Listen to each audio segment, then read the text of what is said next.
This executive order is reinstating the 1776 Commission. The 1776 Commission was originally created by Trump in 2020 as a direct response to the 1619 Project, which examined how slavery shaped America, and we'll talk more about that in a second. The 1776 Commission was and is an advisory committee working on education to instill a patriotic admiration in students.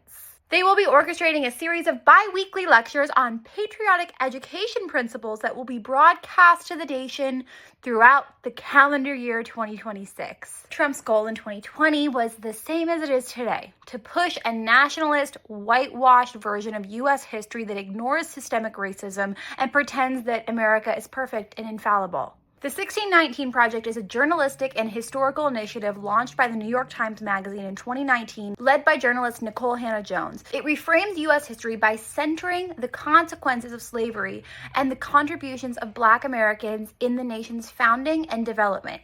It examines how slavery shaped every aspect of American life and highlights how Black resistance and activism have been central to pushing the U.S. towards its ideals. And despite conservative attacks, the 1619 Project still exists and has expanded. The 1619 Project enraged Trump and his friends because they love being white and see themselves as quite supreme, if you catch my drift. In January 2021, days before Trump left office, his 1776 Commission released the 1776 Report. This is a document historians overwhelmingly criticize because it is filled with errors and partisan politics.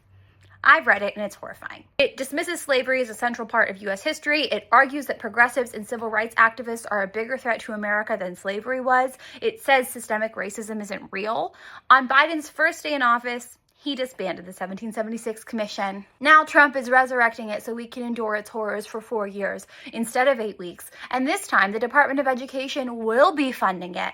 This is PragerU on drugs, you guys. This is how authoritarian regimes control education. Good morning.